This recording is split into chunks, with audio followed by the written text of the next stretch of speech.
Yes? I found Lori. She's in the caboose. You were right. She disappeared because she wanted to see which of us would find her first. And you won. Congratulations. The others on the train, John Gray and that police detective, do you know them very well?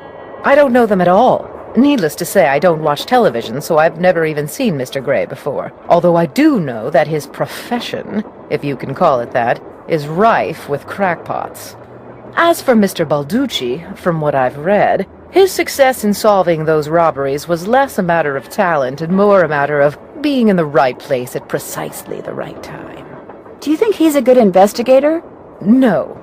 You and those two Boy Scouts you're with would make better detectives. Is that all, dear? Did you know that Lori wants to be a romance novelist? Doesn't everyone? Do you think she could do it? No. Could we please talk about something a little more pleasant? I should get going. That would be nice. Hey, Nancy. What's with the Cheshire Cat grin? You found Lori. Yep, she's holed up in the caboose, and as a reward for finding her, she let me have this. It's a letter from Jake to his niece in which he leaves clues telling her how to find his mine. Only the clues are extremely obtuse. You found Lori, you got the letter with all the clues. Guess you don't need us anymore. Oh, Joe, quit pouting. Want any help? Are you kidding? You bet I do. Now you're talking. Balducci wants me to share everything I find out about Jake Hurley with him.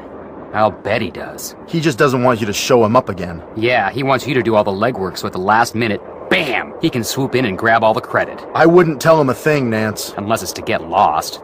I found a diagram for some kind of contraption that Jake designed, but to operate it you need his pickaxe and some kind of lamp or lantern, which it looks like he gave to somebody named Buell. Buell? Joe, show her! Show her what? That old picture we found! Okay.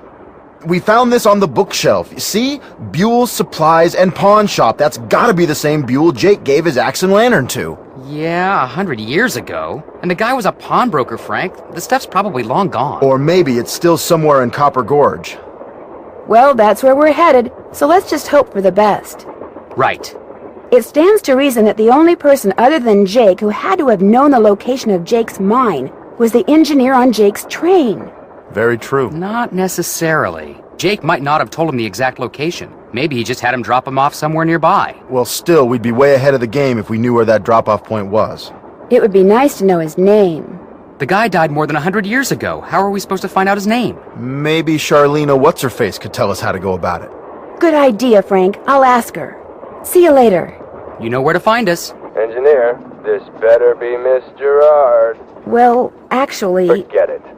a square and a duck. Now, where have I seen those before? Sadie Crawford. It looks like there's something behind this painting, but I can't seem to move it. An eagle. Where else have I seen an eagle? More questions? How would I go about finding out the name of Jake's train engineer? If you're smart, you'd ask me. And because my work is going surprisingly well, during my next break, I'll log on to my archives at home and see what I can turn up. That'd be great, thank you. Whoever invented the cellular modem, that's whom you should thank, dear. I'll touch bases with you later. Remember, if it's juicy, I want to know about it. Hello? Me again. Just checking to see whether you were able to find out the name of those dancing shoes yet. Your wish is our command. But hang on to your hat. The name is a real mouthful. The shoes were made by Chaussette Chateauyantes, Chaussetoyantes. That's French for shimmering socks. Apparently, if you were into dancing in the 1870s, that was the company to get your shoes from. Chaussette Chateauyantes. Got it. Thanks, guys. Thanks for letting us help. Tino Balducci definitely has a thing for Lori Gerard. So there's some kind of mutual attraction thing going on between them? Well, something's going on between them. I'm not really sure what. Well, find out. I mean, that's a mystery worth pursuing. To heck with this Jake Hurley stuff. You'd give up the possibility of finding gold for gossip, Bess? For gossip this good? Oh, yeah. Talk to you soon. Let us know what happens. Glad you dropped in. Lori told me she'd given you a letter from Jake Hurley that says how to find his mine. I didn't mention it before because it's very bizarre.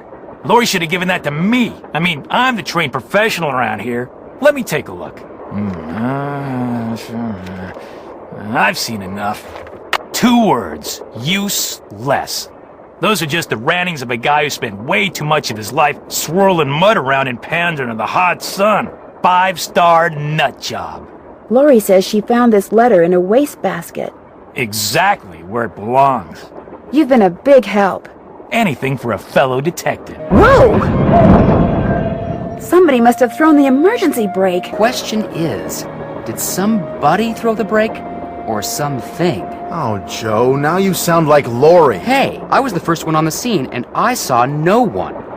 Who was the next person on the scene? John Gray. Then Balducci came bursting through one door while Frank and the engineer came through the other. Boy, was that guy ticked. He said the train could have derailed. He reset the brake, muttered a few choice words, then headed back to the engine just as you and Lori showed up. Everybody was there except Charlena. I don't think she left her laptop the whole time. Do you think she could have thrown the brake and snuck back to her laptop without your seeing her? Not likely, but possible, I guess. The question is, why? What did she or anybody else stand to gain by stopping the train? Answer? Nothing. Which is why I think we should at least consider the possibility that something less human in nature may be at work here. Ah, Joe. I'm going to see if Balducci's done dusting for fingerprints. Catch you later. More questions? Would you like to see the letter that Lori gave me as a reward for finding her? The one in which Jake Hurley supposedly tells his niece how to find his lost mine? No, thank you. I happily leave it to you to try to solve the mystery of his disappearance. You can afford to look foolish, dear. I can't. Aren't you even going to try finding out what happened to Jake Hurley?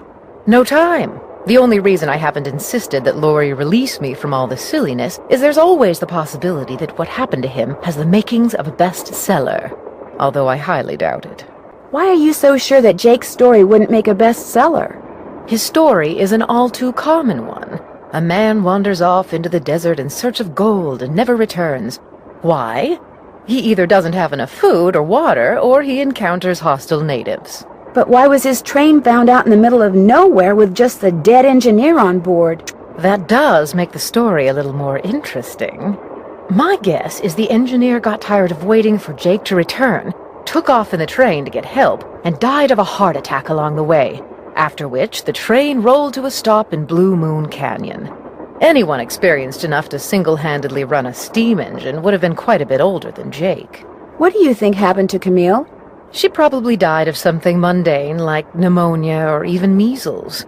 Now, if it was wintertime when she died, and they were in the mountains, Jake no doubt kept her body on the train for months before he buried her, which is rather delicious in a morbid sort of way.